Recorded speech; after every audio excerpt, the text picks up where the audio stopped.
Today I'm having a conversation with John Clay. He was the evening news TV anchor for WTAJ for a few decades, and I met him when I was just getting started as a photographer for WTAJ in 2008. And very green, he was assigned me as his photographer on a sweep story, and it was like my second week.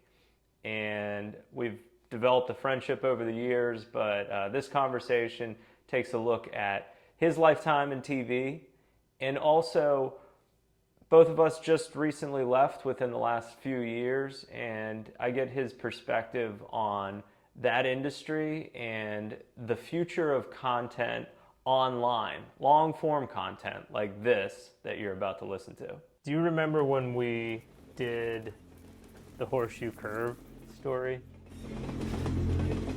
I do remember the story. Now, are you talking about the World War II? Yeah. Yeah, of course I do. Yeah. Yeah, the author who wrote the book about the horseshoe curve. I was fascinated by that Oh story. yeah. What was I, probably 24 years old when I learned that? Like, I never heard that, the horseshoe curve was going to be this place that was the plot of a Nazi target. saboteur. Yeah, two teams of yeah. Nazi saboteurs. Yeah. One that landed at, I think, New Jersey, and the other in Florida. Yeah.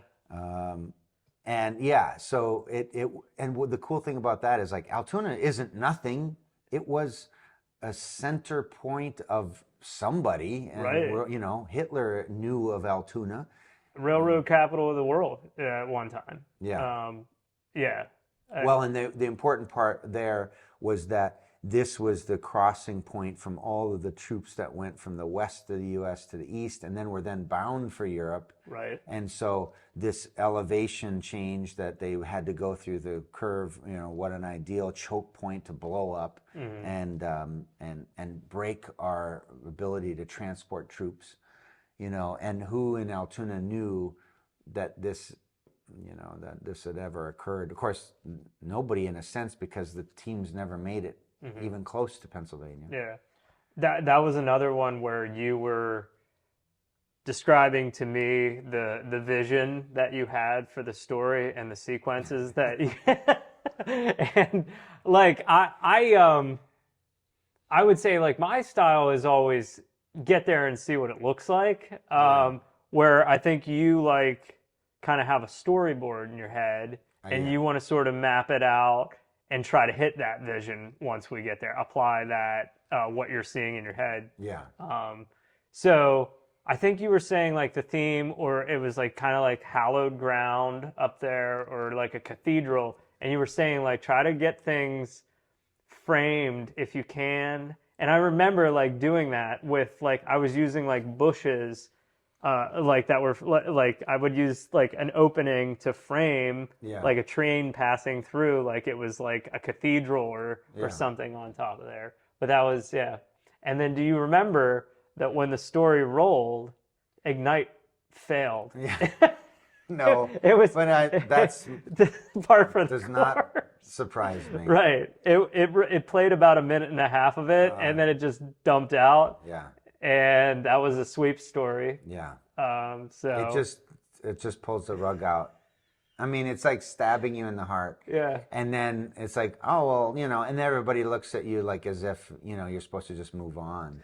But I mean, you just poured your heart into this project. How many days did we spend on that? Yeah. How many hours did we spend researching it to be a minute and a half? That would be the other thing that I'm optimistic about doing things online. There's not this one and done to it. Yeah. You put it online, and there, it's there forever, and Right. it can be, watched again and again. It's not, I only got one chance, and it's Right. during the news. So Yeah. And it's less, you never know the possibilities of where it can go. And you can find an audience for it. And I do like that too. I love the idea that, my creative days aren't over just because I left TV news. Yeah. And that's why I've been working with you, is just to keep an iron. My dad did give me, like, some of these visuals, is like, you always have irons in the fire. And for me, the one thing that I miss the most about leaving TV is I have a great creative side in it, and it's been diminished, and I don't have as much of an outlet to allow it to grow and to flourish. And so that's why I embrace any opportunity to just keep my hands in it a little bit, and to be able to tell myself I'm still there, I'm still capable, I have not moved on. And that is that's a real value. I like to put so much of your energy into something in your life like that, and then know that okay, it's still there, I can still tap into it. I was going to ask, like, did you picture yourself being, an on-camera reporter? But you said it was more out of a necessity. Yeah, so like when I started in TV news, it was interesting. I just felt like I was a communicator. I loved getting up and talking, and I liked writing. I was a very creative writer. It seemed like a natural fit for me. It seemed like I could, if I'm going to do something. And I remember my dad asking me, and I was kind of like, I'm going to do TV news. I'm going to be a TV news reporter. I felt it in my bones, and it was, and I remember my parents trying to convince me that I shouldn't do it, because what are the chances I'll be successful? They are like telling me it's like being an actor. You're the chances that this is going to hit for you is slim, and they were trying to discourage me away from it. But I really never felt anything other than drive in that direction. I don't remember ever questioning myself of like, I can't do this, or I don't want to do this. And but I was not compelled by being on Anchorman. I got thrown into that, and then when I was hired, it was interesting. So I was at TAJ. I was the bureau chief. Well, no one goes from bureau chief to main anchor. I don't think it's happened that I've never heard it. And I was pretty young at the time. I was arguably one of the youngest people ever to take the main anchor desk. And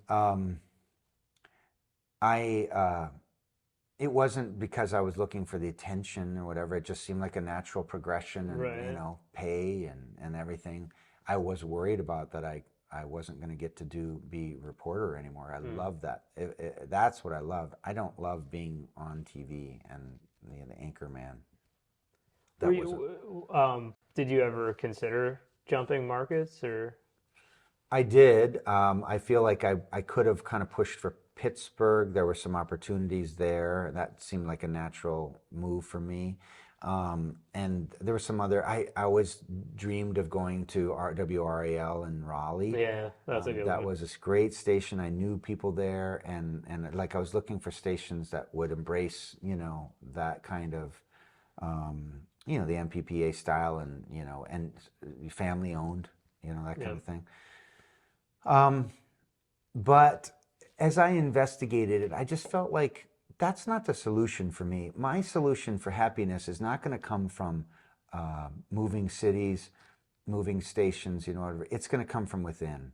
I can make my happiness where here if I wanted to, Yeah. and I did feel like I had a lot to learn and grow or whatever, and as a person, as a human being, and I felt like I can do that here. I felt very comfortable and supported and embraced here. I knew this place, so I didn't. I just always kind of weighed it, and I thought, I just don't see, like, going to a big city just didn't feel like me. Yeah. Didn't feel like that was a solution to my problem, whatever my problem might have been, which is, I mean, I wanted to raise a family. That didn't seem better to go to a city. Oh, I should be, in a smaller community where I was born and raised in a small town. So I'm glad I didn't move, and I see myself staying here. I like the idea of traveling, and I like a lot of things about that. But I would want to be. I always wanted to have an impact on a community, and people knew what you did, and you felt part of it. Yeah. That's what I wanted. Yeah. Not a big city where people just know you from the surface. Yeah. I'd rather they know you, the real you. You know. I think one of the motivations for me is what you are describing. I have, now that we've decided like we're going to be here, I have this desire to be like, I want to make that look good. I have the ability with my camera to show it off and to present it to the world as a place that looks cool, that is cool, Right. that you might want to visit, that you might want to think about, Yeah. coming by downtown or something like that. That's sort of the motivation behind when I put out any sort of video. I want to be part of the community. I want to show that this is a place that is somewhere that you would like. So Well, and we also, I want to live somewhere that has these things, that they have pride in. and I want to contribute to the growth. I want to see something grow in my community that will help my life and help my kids' life, and maybe they're willing to stay here, or close to here. That brain drain is real. Where are my kids going to find a job, and Yeah. why would they stay here? Are they going to be happy being here, or are they going to just stay around because, well, they want to be around dad and whatever, but they're settling or something? I don't want that. I want them to thrive here, and the only way for them to thrive here, well, one way for them to thrive is to have great opportunities, and we can all be a part of that, and putting energy into, why don't we have this, or what's to come. And your job is pivotal in showing some of the bright pennies, the shiny pennies of this community. Downtown's really starting to happen. It's a much different feel. I like the small town vibe. People would always talk about like the revitalization of downtown, and I feel like it's happened. Like with all the new breweries, all these events, I feel like there's something happening here. And we need to see those. We all know some of the dark spots. Yeah. Do we always know what the great parts are? And I think that's a crucial role that people like you and I can play in just showing the light on, and having a good positive attitude about, this is where I live. I chose to stay here or live here and raise my family here because I believe in it. Yeah. I mean, you and I have had plenty of conversations about just, having stepped away from this place for 10 years and coming back with fresh eyes. I'm seeing things that are very encouraging compared to, I've told you the reputation that Altoona had when I was growing up. It wasn't a place that you were thinking about settling down. Right. It was, how do I get out of here? Yeah. But that was also a mindset of the young person who's seeking arguably unattainable goals. Right. Yeah. Oh, yeah. You That was me. Yeah. Correct. And then when you realize, like, wait a minute, like, kind of to my point where it's like, I can achieve what I want here.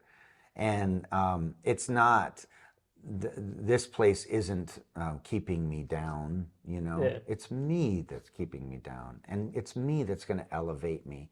I can make a great life here, and that for my kids too, navigating, maybe easier.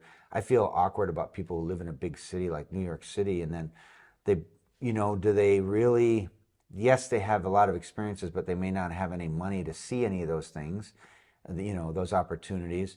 And then how far do they get to travel within their neighborhood, or, whatever, where this whole county and all the surrounding counties are just open to us to just travel and visit. And so it is, I hope that, we have an ability to help growth here.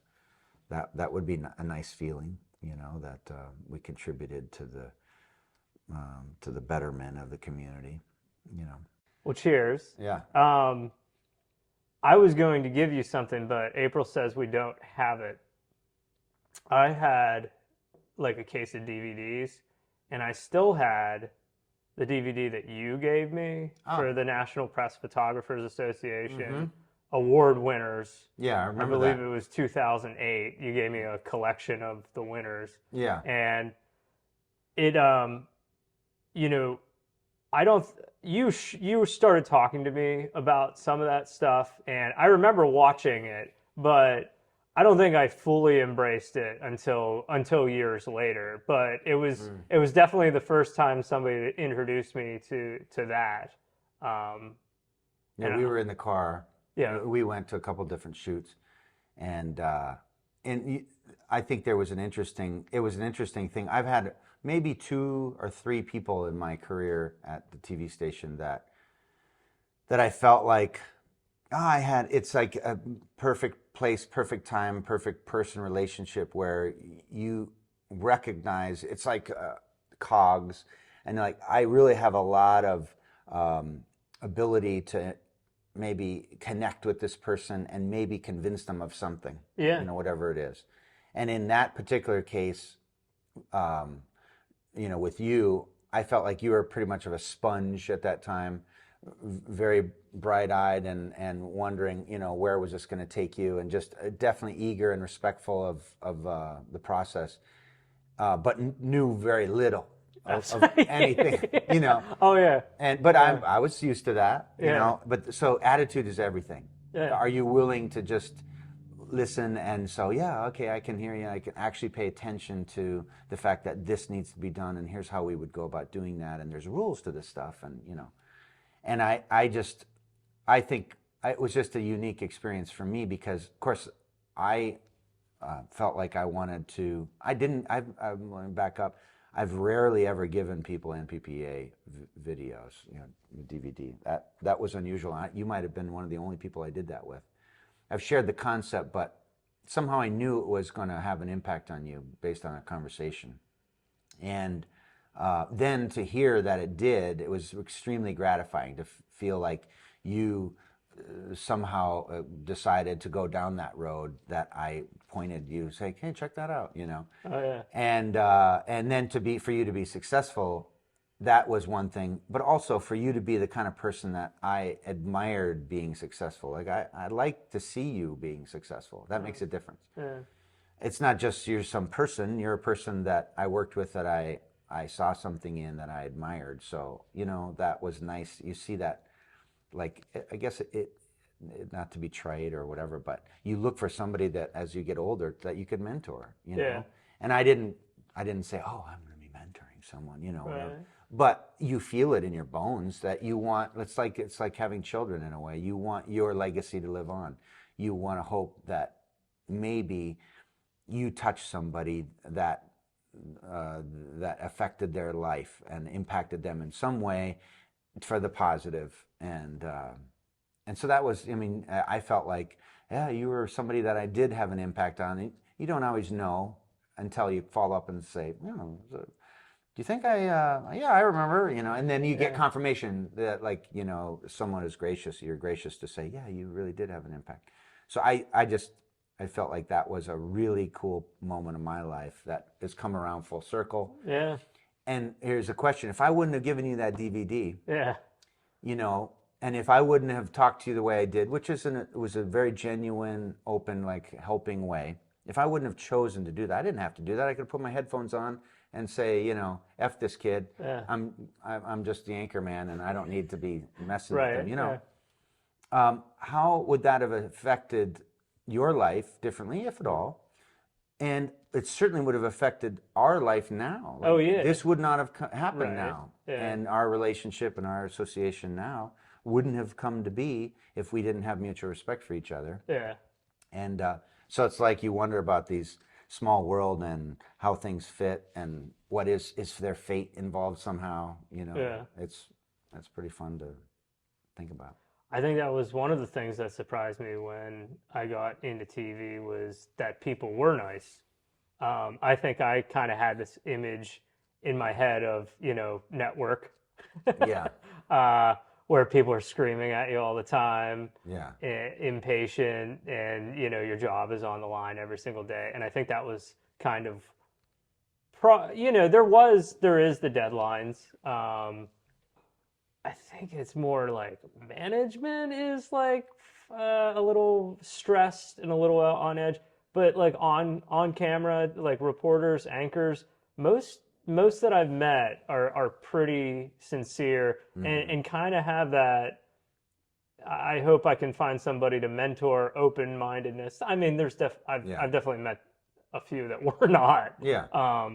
But yeah, that there's some good people in TV news, and definitely at WTAJ it was nice because I sucked so bad when I got there, and I can only imagine our first shoot together when you got assigned me, because it was a sweep story, and I think it was like my second weekend. Yeah. And I mean, I couldn't even tell you what buttons were on the camera. Right. And you know, this market, it's like, oh well, you got the new guy that has no idea what he's doing, and you were just like, all right. Yeah, well, I was okay with it. Yeah. I mean, because it had happened before. You picked up the camera like probably most of the shoot, and you were like sequencing things. You had it on your shoulder. Right. You were following people into the kitchen. Yeah. What was our story? It was the helping hands. I don't know if you remember that. You were talking. See, that was before you even gave me the DVDs. You were talking to me about. I have like this idea for like a theme, and it's going to be the helping hand. So, remember to get shots of hands. Yeah. And back then I was like, I'll do that, but I couldn't see like a bigger picture out of that. Yeah, like, how is that going to get edited? Yeah, why would that make sense when we're talking to these people about it was like a charity. And I feel, of course, awful in a way that I don't remember it very well. That I remember you and my interactions with you, but I don't remember the story very well because I just remember driving with you and having conversations with you because that's a personal thing. Yeah. Where I don't know if the story was, sometimes they're just not very gratifying. They don't, and that was one of the hardest things about doing TV news. I mean, for so many years I did that. My level of expectation of my hopes and dreams of what hitting it out of the park was, which I always use that phrase. I mean, I always step up and I want to knock it out of the park. And that hardly ever happened. Yeah. Just occasionally you might get one that meets your expectations. But there was always something that just fell short.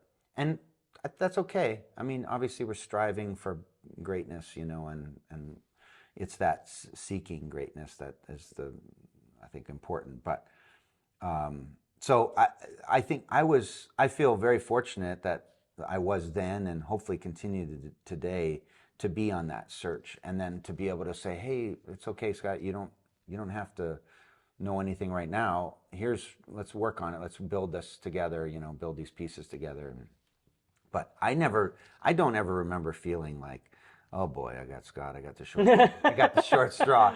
Oh, there was one or two that probably did feel that way, and it was palpable. Yeah. Palpable, is that the right word? Like you could feel it in the car with them. But so that was another thing. I thought I was green and I knew I sucked, but then you kind of find out that that's not uncommon anymore, is taking people with zero experience, the college experience, and sort of starting fresh, building them from the ground up. When you went to Mizzou, that's like a well-known journalism school. It was, yeah. It was more. Well, I think it was bigger than back then. Yeah. So when my path is interesting. Just a brief sort of history of how I got to get into TV news, and I discussed this recently. My dad, when I was in high school, was like, "Yeah, what are you going to do? Because you're not getting any money, from me for college." So, and I didn't have any money, and so I knew I was going to have to join the military. So, I mean, there was options, but that seemed to be the most logical. And I found out that there was a TV journalism program within the military. And one thing my dad did is he helped me get a job volunteering, but maybe they paid me, but I think not, at the public TV station in town. And I was a cameraman, in-studio cameraman, and then I did and where is graphics. this? Bemidji, Minnesota. Okay. That's hometown? That's where I went to high school, Okay. middle school and high school years. And so I got into the TV studio and I liked it. And I was a born communicator. You know, I just really loved the attention of speaking in public. I never had an issue with that.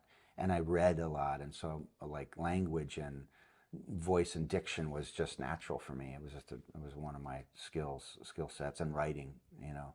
And so when I joined the military, they trained you how to be a basic journalist, photography and writing, that you would then go out into the fleet and then learn more and maybe be a TV broadcaster out there. Or you might qualify to be a TV broadcaster in school too. In my case, I wasn't on that track. And to complicate matters, I broke my nose when I was in the Navy. I was right about to sit down to do these the training where you go on camera and look into the camera and read things. And I was playing football with no pads, and somebody got blocked into me and broke my nose really, really badly. And it was like they had to break the other side of the nose and put a cast on it, which you don't see too often. Right. So here I am showing up for my on-camera, you know, military stuff with a cast, and my glasses are perched, you know, up on top of the cast. I mean, how am I gonna make it through this course? Yeah. You know, but luckily they saw something in me prior to that, and the drive I had. And I had the look, and my voice was good before that. And so I got shipped to Portugal for a year and a half, an Air Force base where I was on the radio at first. I did radio stuff, and I started working on my voice and really trying to work with a guy that was really helpful to me and listened to all my stuff and gave me feedback. And so it took a year to do all that. And then when I went to Italy, my next duty station, I ended up being there 3 years in Sardinia, Italy. And I was pretty much immediately put on as the main anchor, which was like, whoa. I mean, at that time I was 18 maybe. You know, I joined when I was 17. Now here I was 18, and I was the main anchor at this TV station. Weird, you know. So, like, how does that work in Italy? Like, So the military has all these bases where the military folks and their families live on the base, and they don't have American TV. So the military puts up a antenna and a broadcast studio, and they beam the signal locally so that you can pick it up, you know, whether it's cable or rabbit ears. And you can watch your local anchor man do the news and everything. You have local journalists, a couple of them. And then they'll ship tapes from American TV shows over to that station. So we in the military would get to watch the best of American television, all the networks, but like 6 months after it came out in the United States. okay. So we would be watching tapes of the Roseanne show or whatever, but it was, you know, later. And we wouldn't get things like, you know, MTV, but we only got the major networks. And then radio stations too, we would get the greatest hits. And then at the TV and radio station, I was a radio guy. I did all kinds of radio shows.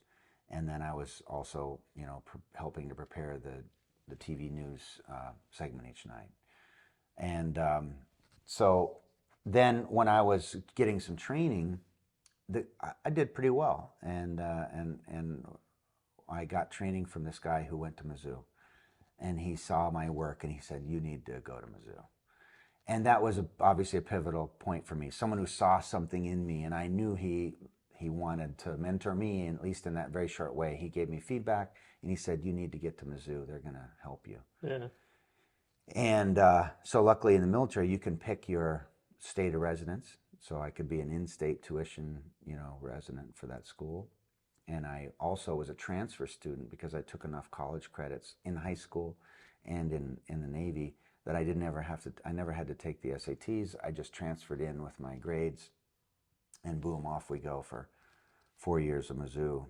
And it was crucial because the people there were so great, and it gave you these foundation building blocks that you built your house on, about what it is, what you do, how you do it, you know, what you've come to learn in your work.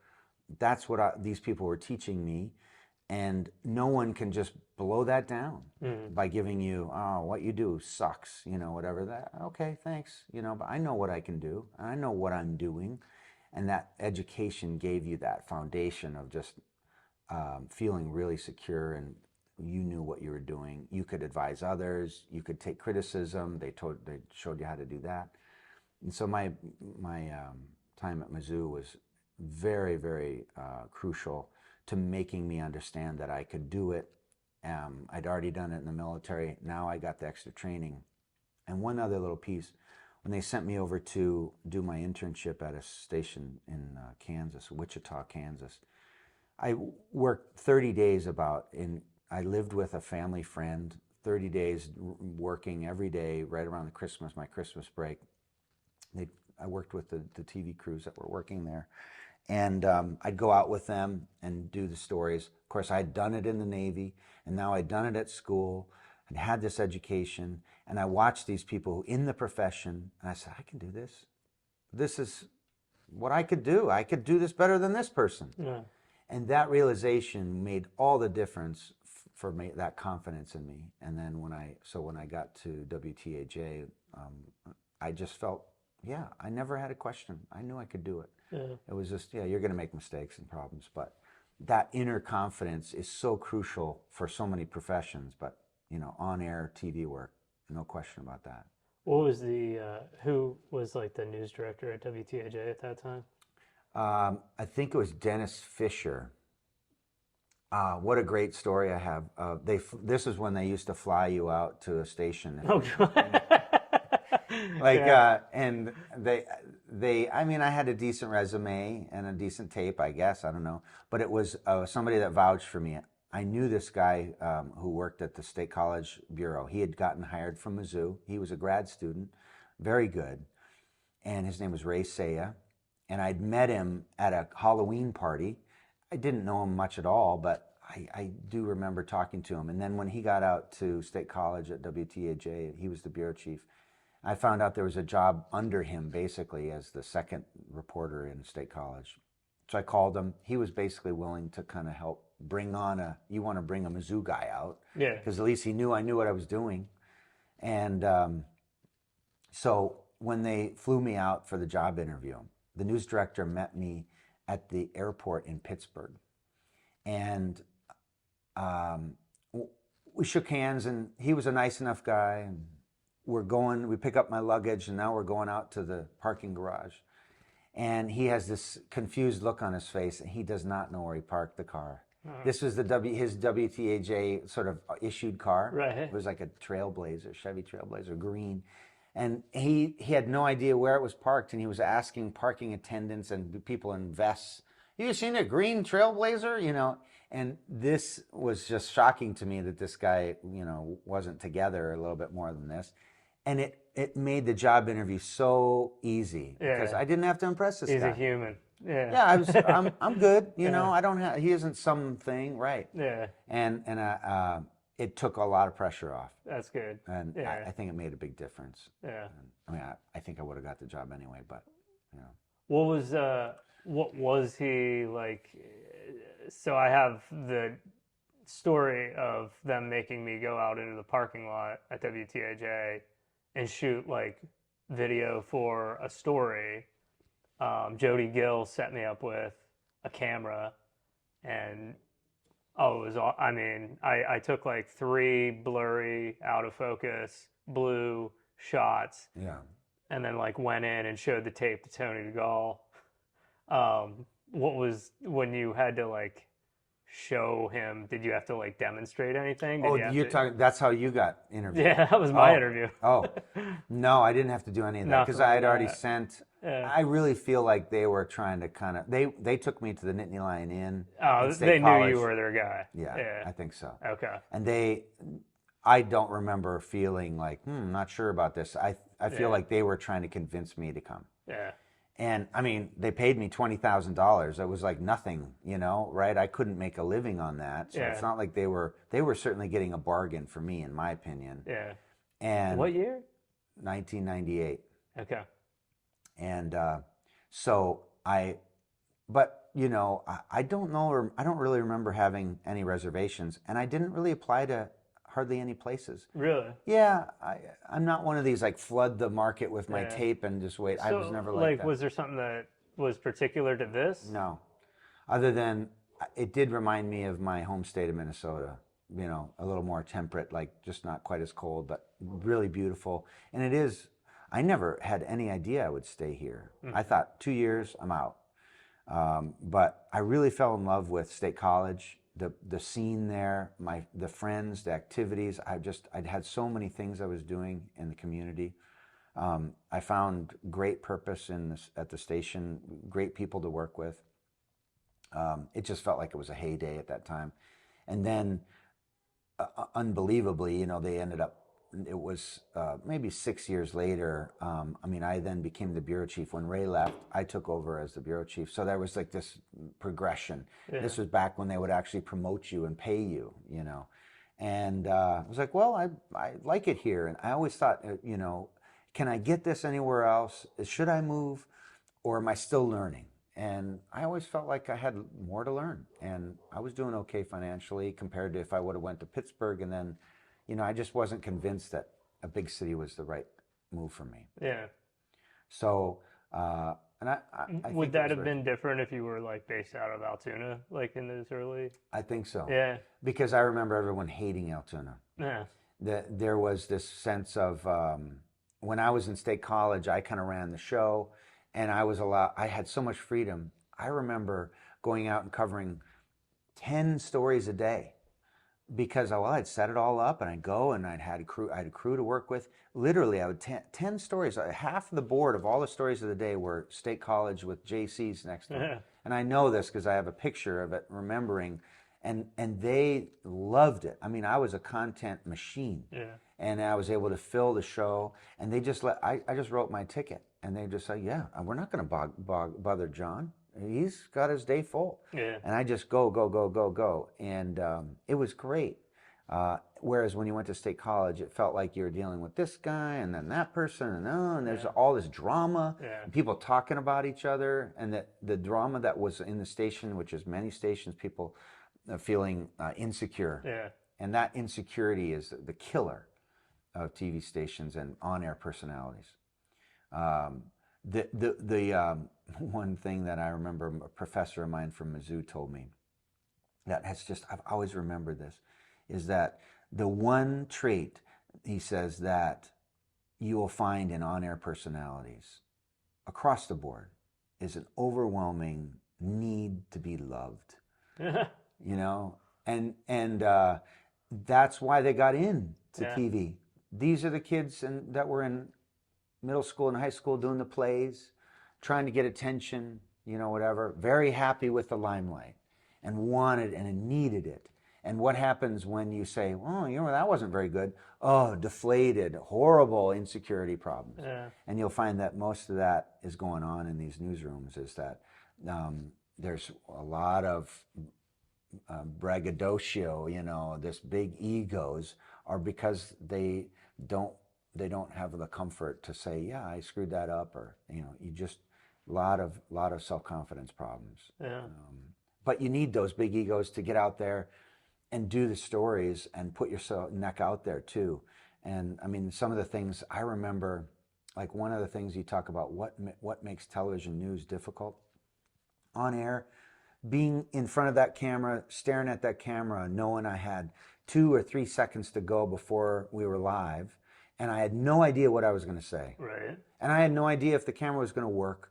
They were like over there like, trying to plug stuff in, and they're typing stuff in, they're cutting, you know, stuff. I mean, it's down to the wire. The tension and the stress is unbelievable. Yeah. It was so high where you're like, I have no idea how this is going to possibly work. Right. And I was at one time, I was at in the Capitol for the State of the Union address, and it was just seconds to go before I had to look in the camera and tell everybody what had just happened in the State of the Union. I remember my mind was blank.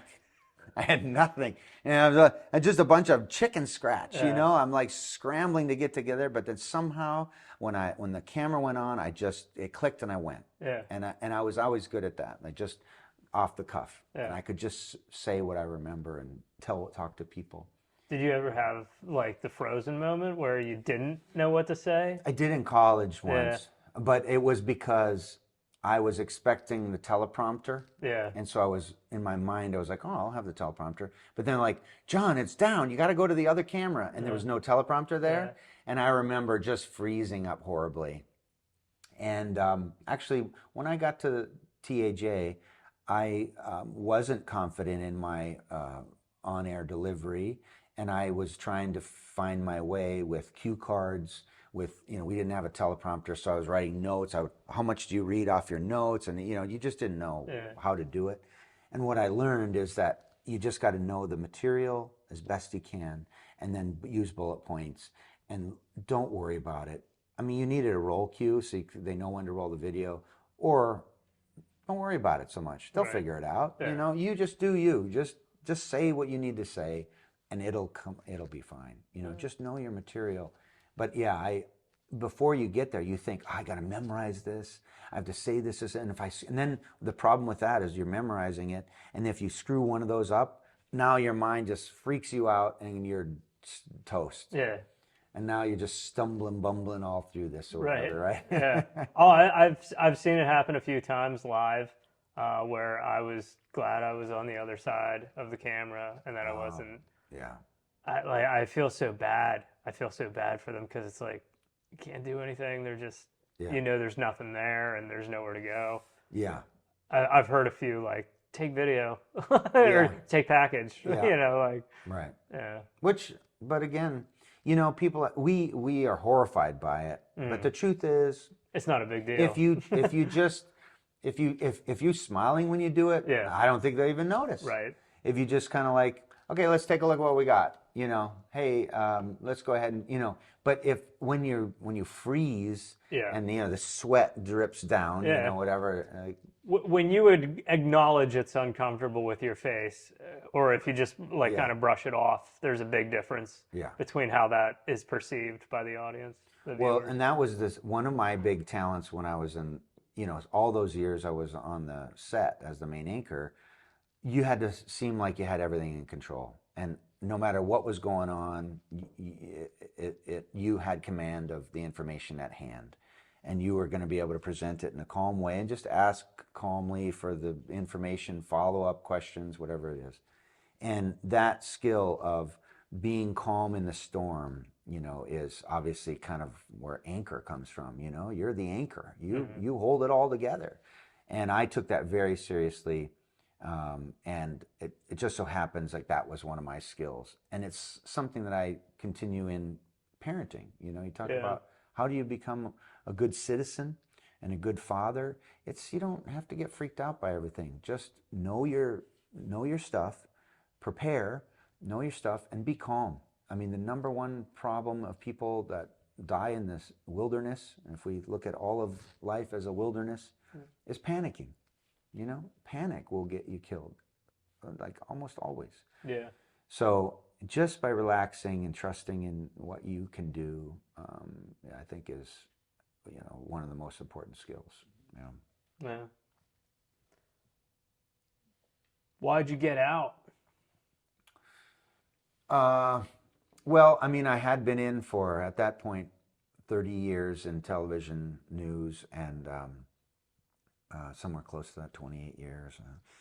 And I just felt like I'd accomplished a lot, and I was sort of concerned that I didn't have a lot more to learn. I worked the last few years, I worked on managing others a lot. That was where I was putting a lot of my energy. And so that was good. But in terms of, just seen most everything and gone through most everything, and it just felt like a bit of a grind, and I thought, I have something else to give, and I can do more. I was worried about retirement, and TV news does not have a good retirement plan, and to be honest, they don't. You feel a bit disposable. I mean, as the main anchor, they want you to feel very important, but I didn't feel like they ever really. I don't know that I got paid the kind of money that would have allowed me to stay. I'll put it that way. I felt like I really had to look for some other avenues. But ultimately, that wasn't a big issue. The big reason I left is for my family. I think that there was some problems, as many TV people do, about your hours. Yeah. I was working, 2:30 to midnight. I'd go home for dinner almost every night, but there were a lot of times I didn't. But I think it took a toll on my family. My wife, I think, felt a bit alone during some of those times. Maybe wasn't expecting it. We had 3 boys. It was a lot to put on her, and I think she kind of went inwards with it as opposed to, communicating a lot. And so all of a sudden she left. That was it.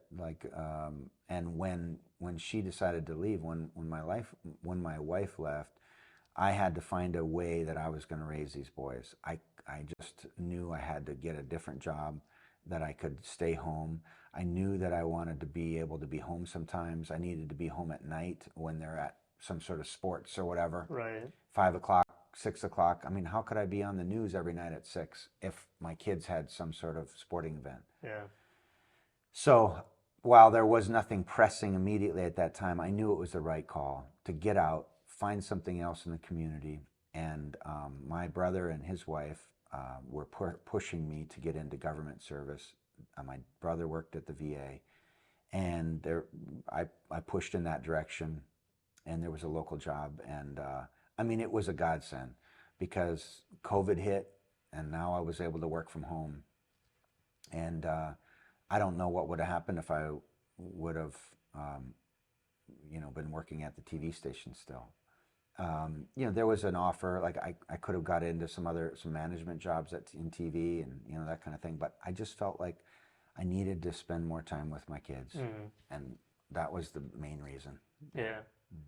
I feel like even the people that have it pretty well in TV, I think it's a little bit better once you leave. Like as far as just like the demands and the hours for one, the pay, benefits, expectations of your time after hours and commitments like that. Well, look at holidays and all that stuff, and the fact Right. that, like, in the TV world, you can't always just call off.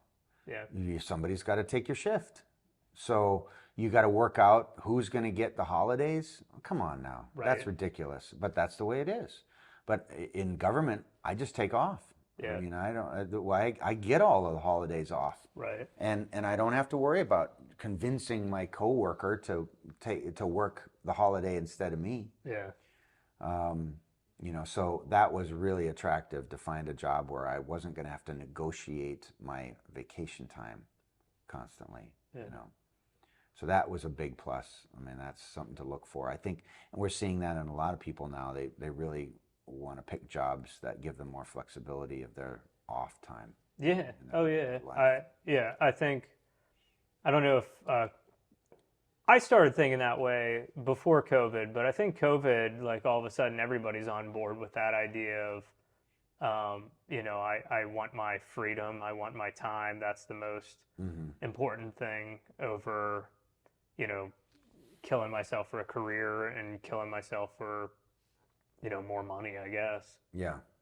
Well, how do you tell someone that their job, like I stayed in TV a lot longer maybe than I should have, but I loved it, and I wouldn't really go back and change anything. I kind of wish I would have got out a little earlier. I could have jump started some of this other stuff, but maybe I wasn't ready. I don't know.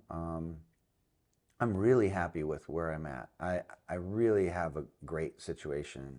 And, this was an interesting thing to say, is that, so I'd done 28 years in TV, and I was a big fish in this little pond, and I was arguably very good at what I did. And who's to say that if I got out and did this whole different job, that I would be any good at that? Yeah. Could I possibly be nearly as good as I was in this other job, and I certainly wouldn't get the accolades, right? Everybody's talking about, you're on TV, you're the anchor man, you're getting all kinds of positive feedback. At least, I mean, I did. And that's hard to give up. And to think, well, I'm just going to be an average Joe citizen now from now on, or whatever, and everything. You're going to give up all that kind of attention and stuff. But I really had moved away from the attention-seeking part of the job many years prior. And what I found when I got to the new job, it was a great relief. I found that I was able to bring the same skill set that I had from my previous job into this new one. Yeah. I was still John Clay, still capable of doing what I needed to do in a successful way. I still had the strengths and the weaknesses that I had. And sure I could try to diminish the weaknesses and whatever, but ultimately, the skill set that I had and those really sharp tools that I had in my toolbox at the TV station kept with me. And I used them to my advantage in the new job, and I was able to carve out a space there that felt, rewarding. One of the reasons that I started becoming okay with moving on from TV was the format of a package every day. Mm-hmm. And this is what it looks like. This is how we're doing it. The time restriction of it's going to be a minute, 45. Like that sort of, it felt boxed into me. Mm-hmm. And I think there's been this sort of revolution in the last decade. Certainly, the way we can stream things, the way social media has exploded, the use of your phone. Yeah. I feel like the content revolution is happening. Yeah. And there's an appetite and a demand for things that don't necessarily look like that television format that we were sort of not forced to do, but that was what you did. Yeah. And it was done that way. So yeah, like I'll spend an hour listening to some guy talk. Yeah. Yeah. Well, podcasts are so I enjoy podcasts. I find them to be one of the more stimulating parts of my life. And I was just listening to one on Friday I listened to this called This American Life. Yeah, yeah. And Ira Glass. Yeah. Yeah. And I started listening to this story that I initially didn't like very much. It was okay. It was probably a 10-minute story or maybe 15-minute or something like that. But then the author, writer, and then there was a song that they did for it. It just so came around in the end where I got, it was so just like magical. I was walking, I walk a lot, and I was walking when I was listening to it, and I was laughing out loud. And to me, that's kind of unusual. I don't laugh out loud while I'm listening to something very often. And I feel like I even teared up a little bit. Like, it was emotional for me to hear someone do something well, like take me on this journey, and like I got what you were trying to say. I was like, wow, I'm with you, and like to get to what your point is, I can do that. I feel like I want to do that so badly. I want to connect with people in this creative way. I want to use my talents to make a bond, a bridge, and I am so grateful, like as if I was a painter and I could paint and make this magical thing. Like, I'm so grateful I have an outlet for it. Yeah. And that we can do that now in longer form. Yeah. And I don't need a TV station to work for to allow me to do a package. So yeah, I agree. I do like doing a traditional package. Well, it's a bit non-traditional, but when I'd say with lots of gnats and everything, and all of the little pieces that make it an amazing package, as long as it doesn't have to be a minute 30. Right, yeah. I mean, everything I have done in the last year for people, it all still goes back to how I was taught and how I was trained and what I learned about storytelling. MPPA style things, that you build a story like that. Like those are all the hallmarks. Like everything I was doing every single day, going out, meeting somebody in the world, listening to what they had to say, documenting their life, recording the natural sound of what's around them, and then putting it together under a deadline. That's still what I do, except there's no restrictions. There's no unless it's like client work, there's no time length that somebody has to hold me to. There's no 5 p.m. got to make slot. Yeah, that's horrible. Yeah, I mean it's very open, the possibility of what you are allowed to do with all the platforms that are online. Well, and how many times did your story, and again, like what I was saying, I set the bar so high for myself. When I was working at the station, the nights before I would do a story, I envisioned every single interview. I asked every single question in my head. I shot the entire story in my head. Every single shot, I would imagine every sequence in my head, not perfectly, but a dream sequence of, I could see it doing this and then that and they're close, and then I would shoot the entire thing in my head days before in my bed, lying awake in anticipation of this story. I wanted it so bad to be great, and I knew I could make it great. And if we only did this, of course, I had to convince my videographer to like see that, which was so unusual. Yeah. And so one of the problems is I see all these pieces, but what happens when everyone else around me fails to see my vision or to embrace my vision, or the equipment fails, or whatever? How many times were my hopes and dreams dashed? And then you just feel a little broken, and you become cynical. Wow, what's the point of even doing it? Because it's not even going to work anyway. Like, meaning they're just going to let me down. Yeah. I never got that way, but I would fear that I could, and so I do recognize the value of what you're talking about. Is I don't have to rely on anyone else. I can make sure I take care of all these little pieces, and I'm going to have 5 days to put this together, and it's going to be the way I want. One of the interesting things about working in television too, is that we're fortunate to be able to leave a legacy behind for some other things. You have projects that can be watched afterwards. Yeah. And I don't know if you ever got involved. That's a good. But I was involved in a film festival in State College for quite a few years. I made a bunch of different movies, and I love making movies for that same reason. You made the movies? Yeah, I've made a bunch of movies. About what? Like they're fiction or documentary or? Yeah, they're like I would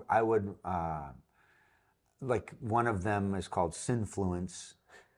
So it's the 7 deadly sins. Okay. I came up with the script when I wrote it when I was on an airplane. And a guy that I worked with, that he could do the editing and I did all the shooting. So I wrote it and I shot it. I enlisted the actors. I came up with the roles and everything, and I did everything. And then I worked with him, not to take away from him, but we worked really well together. And then he did the editing. But I knew television. I knew how to put this stuff together. And if there was one job that I would want, and my kids were just asking me this the other day, like, what would you do if you could do anything, any job in the world, whatever? And it would be movie director. Like, to me, that's what we do here. Yeah. This is basically the same thing. To be able to use these crafts and pieces, I want to make somebody feel something. That's ultimately what I want. And I feel oddly sort of emotional most of my life. I feel like the weird things grip me that make me tearful and just really emotional. And it's about when somebody is feeling something.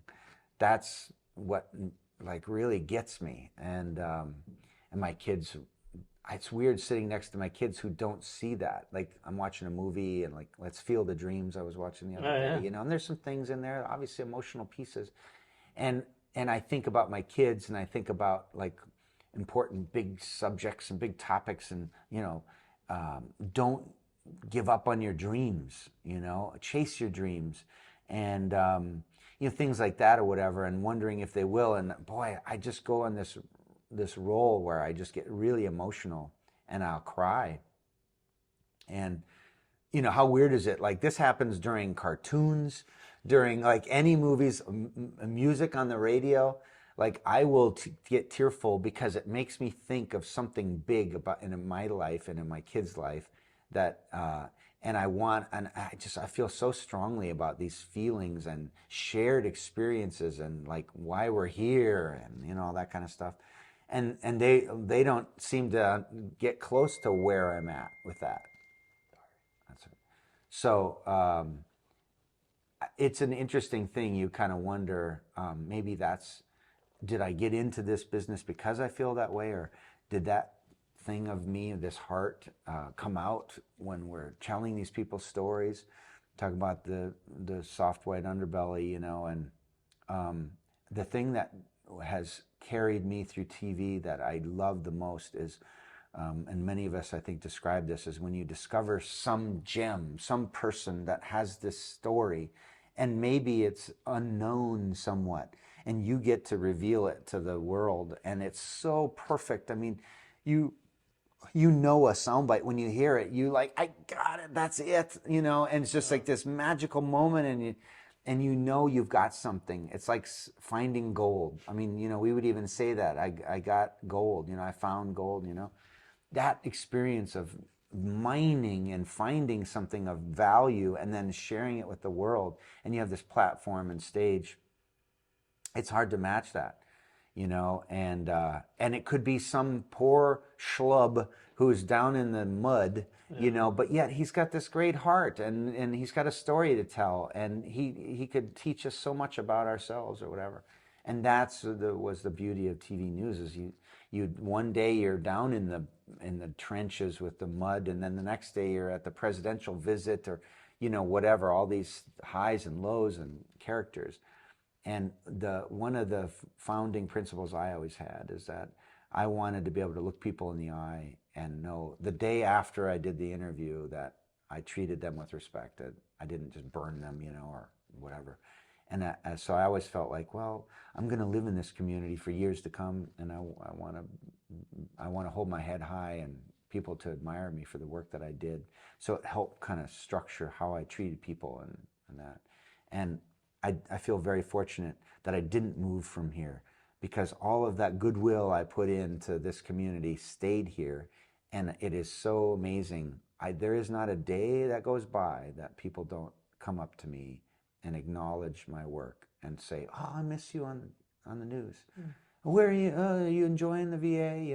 Whatever." And they are genuinely appreciative and complimentary, and it's happened every single day for 3.5, 4 years since I left the news. I had no idea that would happen. It's very complimentary, and it gives me a lot of sense of I did the right thing. I treated my time well, and it was a good choice. It was nice to know that you made good choices.